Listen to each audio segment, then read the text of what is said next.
الحمد لله نحمده ونستعينه ونستغفره ونؤمن به ونتوكل عليه ونعوذ بالله من شرور أنفسنا ومن سيئات أعمالنا من يهده الله فلا مضل له ومن يضلله فلا هادي له ونشهد أن لا إله إلا الله وحده لا شريك له ونشهد أن سيدنا ومولانا محمدا عبده ورسوله أما بعد فقد قال الله تبارك وتعالى في كلامه المجيد والفرقان الحميد أعوذ بالله من الشيطان الرجيم بسم الله الرحمن الرحيم ظهر الفساد في البر والبحر بما كسبت أيدي الناس ليذيقهم بعض الذي عملوا لعلهم يرجعون وقال إنما المؤمنون الذين إذا ذكر الله وجلت قلوبهم وإذا تليت عليهم آياته زادتهم إيمانا وعلى ربهم يتوكلون صدق الله العظيم. معزز و مکرم نوجوانان کرام اور میرے دینی اور ملی اور سماجی بھائیوں، اس وقت ملک ہندوستان جن حالات سے دوچار ہے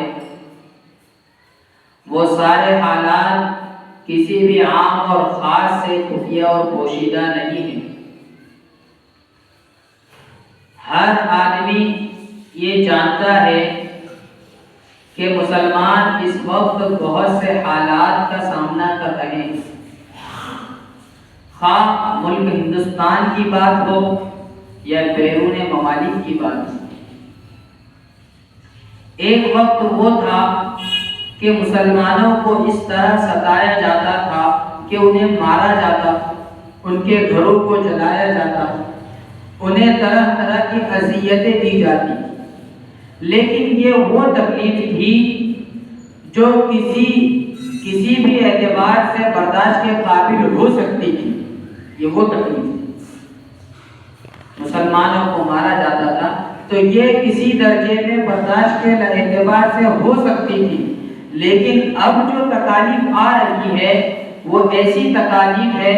جو بالکل برداشت کے باہر ہے. کس طریقے پر؟ اس لیے کہ جب مسلمانوں کو مارا جاتا تھا تو وہ تو ایک سماج کے کسی ویکتی کو، کسی آدمی کو تکلیف پہنچائی جا رہی ہے اور کسی آدمی کو جو ہے جڑ سے ختم کیا جا رہا ہے. لیکن اب جو ہے تکلیف بہت زیادہ بڑھ چکی ہے. اب لوگوں کو ختم کرنے کی سازشیں کم ہو چکی ہے. اب ہمارے شعائر اسلام کو ختم کرنے کی سازشیں شروع ہو چکی ہیں. ہاں، ہمارے مذہب میں کھان پین کے متعلق کوئی چیزیں ہو جسے اللہ تبارک و تعالیٰ نے حلال قرار دیا ہو، یا وہ چیزیں ہو جسے اللہ رب العزت نے شعائر اسلام کے طور پر ہمیں عطا فرمایا ہو، نبی علیہ السلام نے اس کا کرنے کا ہمیں حکم دیا ہو. امام محمد رحمۃ اللہ علیہ فرماتے ہیں کہ اگر کسی بستی میں اس بات پر اتفاق ہو جائے کہ وہ لوگ اذان نہ دیں تو اس بستی سے جنگ کا اعلان کرو، خواہ وہ سارے کے سارے مسلمان ہو، ان سے جنگ کر، ان سے جہاد کرنا فرض ہو جائے. اب آپ دیکھ رہے ہیں کہ اذان پر پابندی، جو کھلے میدان میں جمعہ کی نماز پڑھنے پر پابندی، اسی طریقے پر قربانیوں پر پابندی، اسی طریقے پر کھلے عام اجتماعات پر پابندی. ہر اعتبار سے ہمیں دبوچا جا رہا ہے، تنگ کیا جا رہا ہے، پریشان کیا جا رہا ہے اور گھٹن والا کام ہو رہا ہے. تو یہ سب کیوں ہو رہا ہے اور یہ سب کیا چیزیں؟ تو اس سلسلے میں نے آپ حضرات کے سامنے قرآن کریم کی ایک آیت تلاوت کی ہے. ظہر الفساد فی البر والبحر، خواہ خشکی کا معاملہ ہو یعنی زمین کا معاملہ ہو یا سمندری اعتبار سے معاملہ ہو، سمندر میں چاہے فساد برپا ہو چاہے زمین میں فساد برپا ہو، دونوں فسادوں کا جو ایک نتیجہ نکالا گیا ہے، جو ایک وجہ بیان کی گئی ہے، علت بیان کی گئی ہے، بما کسبت ایدی الناس، کہ لوگوں نے جو اعمال کیے ہیں، یہ لوگوں کے ہاتھ جو کرتوت کر رہے ہیں، یہ اس کا صلہ، یہ اس کا بدلہ ہے۔ اور صرف اتنا ہی نہیں کہ یہ بدلہ ہے،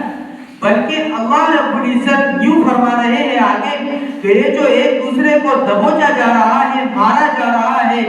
اور ایک دوسرے کے اوپر جو سازشیں چل رہی ہے، لیذیقہم بعض الذی، ایک دوسرے کو مزہ چکھانا ہے، عملوا، جو اعمال کیے لعلہم یرجعون، تاکہ ان برے کرتوتوں سے باز آ جائے، اسلام کی طرف لوٹ آئے، اپنے دینی اعمال کی طرف لوٹ کر آ جائے۔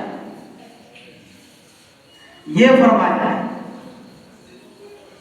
اب آپ لوگ کہیں گے کہ اللہ رب العزت قادر مطلق ہے، اللہ رب العزت اگر چاہے تو اس دنیا میں کسی ماں نے وہ بیٹا نہیں جنا جو کسی مسلمان کو تکلیف پہنچا سکے۔ لیکن آپ حضرات یہ بات یاد رکھیے کہ اللہ رب العزت نے ہمیں پیدا کیا تھا جس وقت ہم عالم ارواح میں تھے، اس وقت اللہ رب العزت نے فرمایا تھا الست بربکم، کیا میں تمہارا رب نہیں ہوں، کیا میں تمہارا معبود نہیں ہوں؟ ابھی تو اللہ رب العزت نے پیدا کیا ہے، ابھی سب کی روحیں ہیں، وہاں تمام انبیاء کرام بھی ہیں، اولیاء کرام بھی ہیں، ہم بھی ہیں، اور ہمارے بعد آنے والے بھی، ہم سے پہلے جو لوگ گزر چکے ہیں وہ سارے کے سارے وہاں پر موجود تھے عالم ارواح،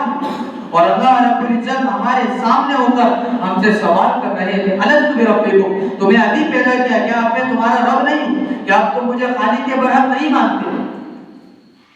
تو سارے کے سارے لوگوں نے ایک ساتھ فرمایا تھا بلا، کیوں نہیں، آپ ہی ہمارے رب ہیں، آپ ہی نے ہمیں پیدا کیا ہے، آپ ہی ہمارے خالق ہیں، اور آپ ہی ہمارے معبود ہیں، ہم آپ ہی کی عبادت کریں۔ شہیدنا،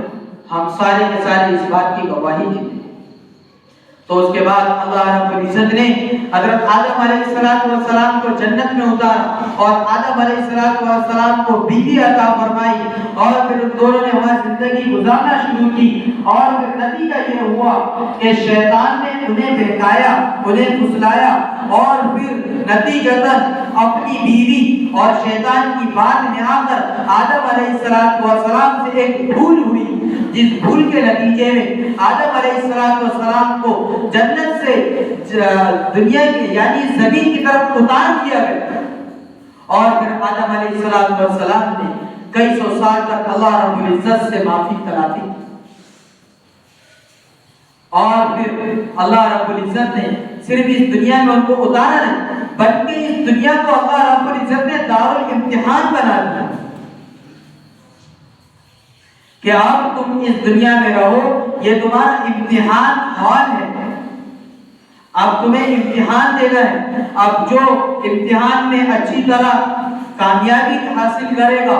جو آدمی اچھی طرح امتحان دے گا، پاس ہو جائے گا، تو اللہ رب العزت اس آدمی کو دنیا میں بھی بہتری عطا فرمائیں گے اور آخرت میں بھی بہتری عطا فرمائیں گے۔ ربنا آتنا فی الدنیا حسنہ وفی الآخرۃ حسنہ وقنا عذاب النار، اے ہمارے رب، اے ہمارے پروردگار، ہماری دنیا کو بھی بہتر بنا دے، ہماری آخرت کو بھی بہتر بنا دے، اور صرف آخرت کو بہتر بنا دے اتنے پر بس نہیں ہے، بلکہ آگے اللہ رب العزت فرماتے ہیں وقنا عذاب النار، کہ جہنم کی آگ سے بھی ہمیں بچا دے، اس لیے کہ جہنم کے اوپر ہی سے چل کر جنت کا راستہ ہے، اور صراط کو طے کر کے آگے بڑھنا ہے۔ تو یہ اللہ رب العزت نے ہمیں فرمایا۔ پھر اللہ رب العزت قرآن کریم میں فرماتے ہیں اِنَّا هَدَيْنَاهُ السَّبِيلَ، ہم نے تو ایک راہ مقرر کر دی ہے، اما شاکرہ و اما کفورہ، اب لوگوں کے اوپر ہے، چاہے تو اللہ رب العزت کی نعمتوں کو حاصل کر کے شکر گزار بندوں میں شامل ہو جائے، یا تو اللہ رب العزت کی نعمتوں کی ناشکری کر کے نافرمان بندوں میں شامل ہو جائے۔ اور اگر نافرمان ہو گئے تو نافرمان لوگ اس دھرتی پر ظالمین میں شمار ہوتے ہیں، اور اللہ رب العزت فرماتے ہیں انا اعتدنا للظالمین نارا، کہ ہم نے ظالمین کے لیے تو نار تیار کر رکھا ہے، آگ تیار کر رکھا ہے۔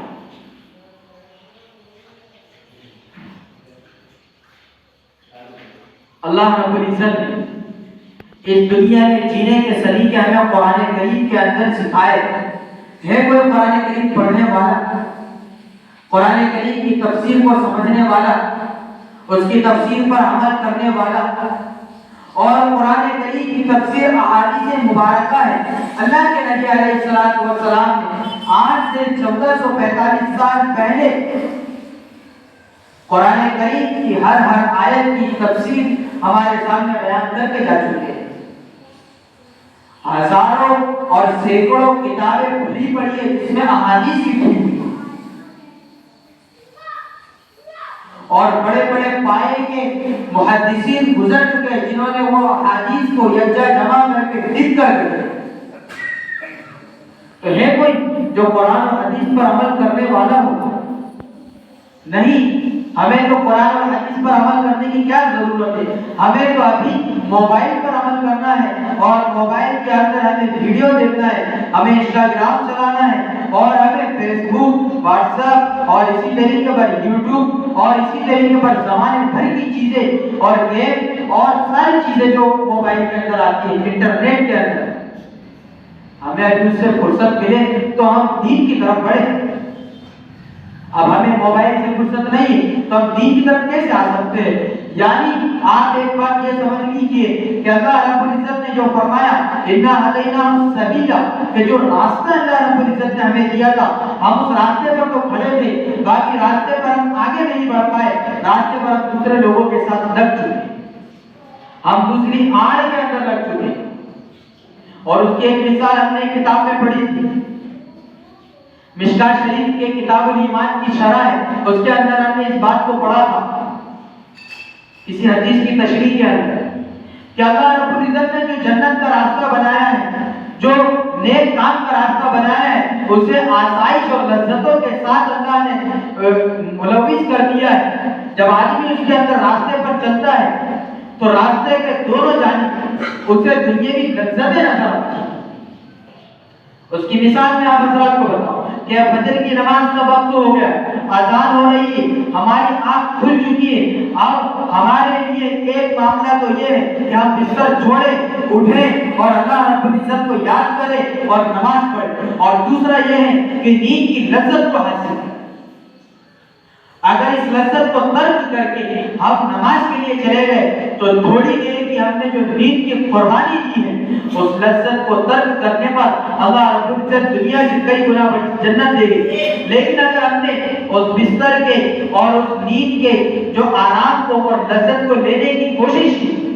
اور ہم نے اس لذت کو حاصل کی تو ہماری نماز چلی جائے گی۔ تو اللہ نے تو راستہ دکھایا تھا، باقی ہم نے اس راستے پر عمل نہیں کیا، بلکہ ہم نے اس راستے کو چھوڑ کر کیا عمل کیا؟ ہم نے نیند کو حاصل کیا، ہم نے اپنی نیند کی لذت کو پورا کیا، ہم نے اپنے اس گرم لحاف کو اوڑھ لیا اور ٹھنڈ سے اور ٹھنڈے پانی سے وضو کرنے سے بچنے کے لیے ہم نے فجر کی نماز ہی چھوڑی۔ اسی طریقے پر اللہ رب العزت نے جو جنت کا راستہ ہمیں بتایا ہے، جو دین پر چلنے کا راستہ بتایا، اس کے دونوں طرفوں کے اندر بہت ساری لذتیں ہیں۔ اب آدمی جب اس لذت پر چلتا ہے، یعنی آپ اور آسانی سے اگر سمجھنا چاہو تو میں ایک اور مثال دے دوں کہ ہمیں لگی ہے بہت شدت کی بھوک اور کھانا میسر نہیں، اور ابھی کئی لمبا قدم چلنا ہے، تو راستے سے چل رہے تھے اور وہاں پر شادی کا ہال تھا اور کھانا چل رہا تھا، یا پھر کوئی آدمی جو حرام کا کاروبار کرتا ہے وہ آدمی کھانا لے کر آپ کے سامنے حاضر ہو گیا، اور آپ کو معلوم ہے کہ یہ آدمی حرام کی کمائی کر رہا ہے، اس کا پیسہ سودی ہے، اس کا لین دین بینک کے ذریعے سے، اس کی پوری کی پوری آمدنی حرام، آپ کو معلوم، اور دوسری طرف آپ کی بھوک ہے، اور تیسری طرف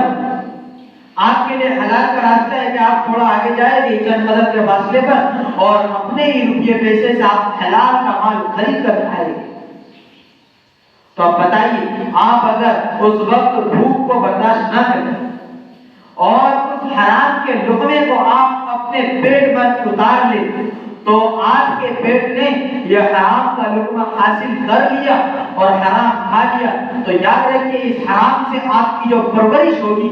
اس حرام کے کھانے سے اگر ایک قطرہ بھی خون کا آپ کے جسم میں بن گیا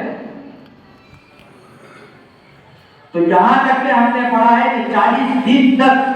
عبادتیں کا لذت اٹھا لی جاتی ہے. یعنی نماز پڑھے گا آدمی لیکن دل نہیں لگے،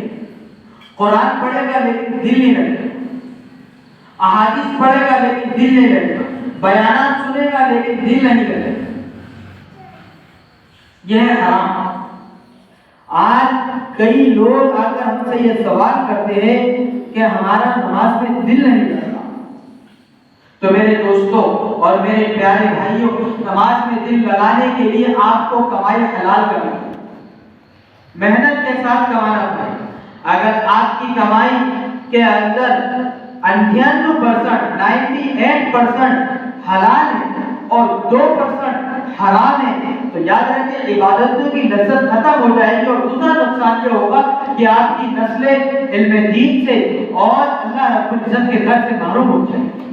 آپ نے ایسے لوگوں کو دیکھا ہوگا کہ جو حرام کا کاروبار کرتے ہیں، مسجد کے باہر بیٹھے ہوئے ہوتے ہیں، مسجد میں نماز چل رہی ہوتی ہے، مسجد میں دین کی تعلیم ہو رہی ہوتی ہے، مسجد میں بیان ہو رہا ہوتا ہے، لیکن اللہ رب العزت نے ان سے توفیق الہی کو سلب کر دیا ہے، ان کو مسجد میں آنے کی توفیق نہیں ہوتی. یہ میں کسی کی برائی بیان نہیں کر رہا، ایک حقیقت بیان کر رہا ہوں جو آپ لوگوں نے دیکھا ہوگا. ایسا نہیں کہ صرف میں نے دیکھا ہے، یہ خود آپ لوگوں نے دیکھا ہوگا کہ مسلمان ہیں، باوضو نہیں ہے تو کیا ہوا، باغسل تو ہے، مسجد میں آ کر وضو تو کر سکتا ہے. اور آج تو ہمارے زمانے میں مساجد میں غسل خانوں کا بھی انتظام ہوتا ہے کہ اگر کوئی آدمی یہ کہے کہ میں غسل سے نہیں ہوں تو اللہ کے بندے مسجد میں پہنچا، مسجد میں غسل خانے کا بھی انتظام ہے، وہیں پر غسل کرنا ہے. اور ہماری شریعت اتنی آسان ہے کہ آپ کے کپڑوں پر، لباس میں جہاں پر بھی ناپاکی لگی ہوئی ہے صرف اتنا حصہ دھو لے تو آپ کے پورے کپڑے پاک ہو جائیں گے. آپ غسل کر لیں، آپ پورے پاک ہو جائیں گے اور اس کے بعد آپ نماز ادا کریں. اگر کل کو قیامت میں اللہ رب العزت نے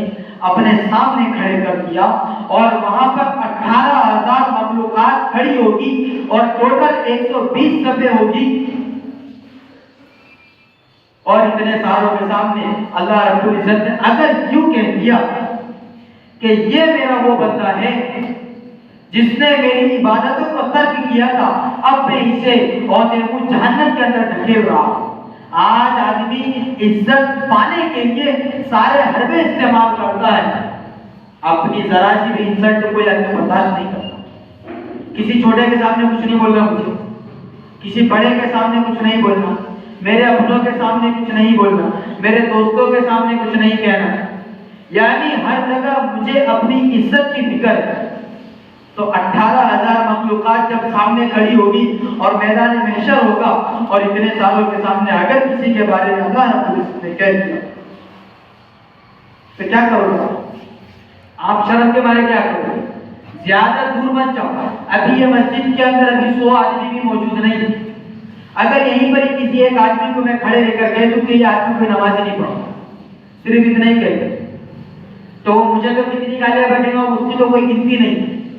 باقی وہ کئی مہینوں تک کے اس کا جو ہے نا زہر ابلتا رہے گا ہر جگہ پر جا. میرے بھائی ہوگا کہ نہیں ایسا؟ بالکل ہوگا، 101% ہوگا. کوئی مانے یا نہ مانے لیکن ہوگا ضرور ایسا. تو اس لیے اپنے آپ کو بنانے کی فکر کرے. اب وہ ماحول آ چکا ہے اور وہ وقت آ چکا ہے کہ اب مسلمانوں کو پریشان نہیں کیا جا رہا بلکہ ان کے شعائر کو ختم کرنے کی کوشش کی جا رہی ہے. میں ابھی مطالعہ کر رہا تھا، البانیہ ملک ہے اس کے بارے میں جو ترکی کے قریب ہے، اس کے اندر میں نے پڑھا وہ کسی زمانے میں خلافت عثمانیہ کے اندر رہ چکا ہے.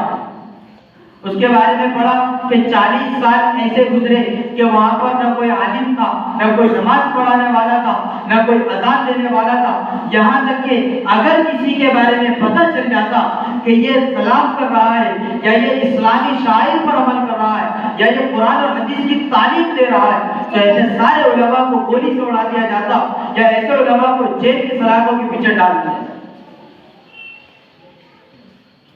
وہ وقت دور نہیں کہ ہندوستان میں بھی ایسا وقت آ جائے۔ البانیہ کے اندر ایک زمانے میں بہت زیادہ تعداد علماء کرام کی تھی اور خلافت عثمانیہ بولے تو اسلامی ملک تھا، تو جو اسلامی ملک رہ چکا ہے اس کے اندر جب ایسا وقت آ سکتا ہے تو جو دارالحرب ہے، دارالکفر ہے، جس کے اندر کافروں کا تسلط ہے، تو کہ یہاں پر ایسا وقت نہیں آ سکتا۔ میرے پاس کتاب موجود ہے، فی الحال میرے پاس وہ کتاب مدرسے میں ہی موجود ہے، میری خود کی کتاب۔ اگر کسی کو اس پر بھروسہ نہ ہے تو وہ آ کر میرے پاس اس کتاب کا مطالعہ کر سکتا ہے۔ اسی طریقے پر دیگر ممالک کے حالات ہم نے پڑھے ہیں اور ان کے بارے میں سنا ہے۔ حضرت امام بخاری رحمۃ اللہ علیہ ایک بہت بڑے حدیث کے امام گزر چکے ہیں۔ ہم نے بخاری شریف پڑھی اور جتنے علماء کرام عالم بنتے وہ سارے کے سارے بخاری شریف پڑھتے ہیں۔ ان کے اور اللہ کے نبی علیہ السلام والسلام کے درمیان میں ایک حدیث کے پڑھنے میں ایسی حدیث ان کی کتاب میں موجود ہے کہ صرف 3 واسطے ہیں، ان کے استاد اور ان کے استاد صحابی اور ان کے استاد رسول اکرم صلی اللہ علیہ وسلم، یعنی اتنے بڑے پائے کے آدمی۔ اور ان کا جب درد چلتا تھا اس زمانے میں، جس زمانے میں مائک کا وجود نہیں تھا، اس زمانے میں ان کے درد میں 1 لاکھ کا مجمع ہوتا۔ بہت سارے مکبرین ہوتے تھے، وہ حدیث بیان کرتے، پھر 10,000 کے مجمع کے بعد پھر کوئی حدیث بیان کرتا، پھر کوئی حدیث بیان کرتا، اس طریقے پر آواز آگے پہنچا تو لاکھوں کا مجمع حدیث سنتا۔ لیکن امام بخاری رحمۃ اللہ علیہ ان کی مزار جس جگہ پر ہے، بخارا خرطن کا علاقہ ہے، وہاں پر ان کی مزار ہے۔ ابھی کے زمانے کی بات بتا رہا ہوں، 2-4 سال پہلے کی، ہمارے ایک استاد وہاں جا کر آئے، وہاں پر لوگ موجود ہیں عالم بننا چاہتے ہیں، بلکہ وہ بخاری شریف نہیں ہوتے، اور ہمارے ہندوستان کے کتب خانے بھرے پڑے بخاری شریف، خود میرے پاس بھی بخاری شریف موجود ہے۔ بولو جس آدمی نے لکھا ہے کتاب اور ان کی وہاں پر قبر موجود ہے اور ان کے بارے میں کتاب میں باقاعدہ لکھا ہوا ہے کہ ان کے انتقال کے بعد ان کی قبر سے مشک سے زیادہ قیمتی خوشبو آ رہی تھی، لوگ ان کی قبر پہ جا کر مٹی چرا چرا کر گھر لے کر جاتے تو اس کو خوشبو کے طور پر استعمال کرتے۔ اللہ نے وہ مقام اور مرتبہ انہیں عطا فرمایا۔ پھر اسی لیے ان کی قبر کے اوپر پوری بارڈر کر دی گئی اور پھر نیچے قبر تلگھر میں اور اوپر ایک الگ قبر بنا دی گئی تاکہ ان کی قبر کی مٹی چرا چرا کے کوئی لاش نہ بن جائے۔ اللہ نے ایسا کو مقام اور مرتبہ عطا فرمایا، لیکن اس کے باوجود بخاری کے اندر بخاری شریف موجود نہیں۔ تو ہمارے شاعری کو ختم کیا جا رہا ہے، اب ہمیں بیدار ہونے کی ضرورت ہے اور جاگنے کی ضرورت ہے، اور ہمیں اپنے شاعری کے اوپر ایک زبان ہونے کی ضرورت ہے۔ سارے مسلمانوں کو ایک ہونا ضروری ہے، خواہ وہ کسی بھی مسلک سے تعلق رکھتا ہو۔ ہمیں مسلکوں کے جھگڑوں میں بالکل نہیں پڑنا، ہمیں اس بات پر پڑھنا ہے کیا وہ اللہ کو مانتا ہے؟ اگر وہ اللہ کو مانتا ہے اور وہ نبی محمد عربی صلی اللہ علیہ وسلم کا کلمہ پڑھتا ہے تو وہ برحق مسلمان ہے۔ اور آپ بھی وہی ہے کہ آپ بھی اللہ کو ایک مانتے اور نبی علیہ السلام کا کلمہ پڑھتے، تو کیوں فرقوں میں تبدیل ہو جا رہے ہو اور کیوں بٹوارا کر رہے ہو اور کیوں اپنے آپ کو کمزور کر رہے ہو، اپنی جڑوں کو کیوں ختم کر رہے ہو؟ آپ نے اپنی جڑوں کو کاٹ دیا ہے، اس لیے ہمیں دبایا ہے۔ اگر آج بھی میں بہت بڑی بات کہہ رہا ہوں، اگر آج بھی سارے مسلمان، سارے فرقے کے لوگ ایک زبان ہو جائے، ایک پلیٹ فارم پر کھڑے ہو جائے، تو اللہ بہتر جانتا ہے کہ کسی غیر میں وہ طاقت نہیں ہے کہ مسلمانوں کے خلاف ایک جملہ بھی ہے۔ آپ میری بات سمجھ رہے ہیں؟ بڑی گہرائی کی بات آپ حضرات کے سامنے پیش کر رہا ہوں، اسے دل پر لینے کی ضرورت ہے۔ بہت سارے وہ لوگ ہیں جنہوں نے رشتہ داریاں توڑ دی فرقوں کے اندر بٹ کر،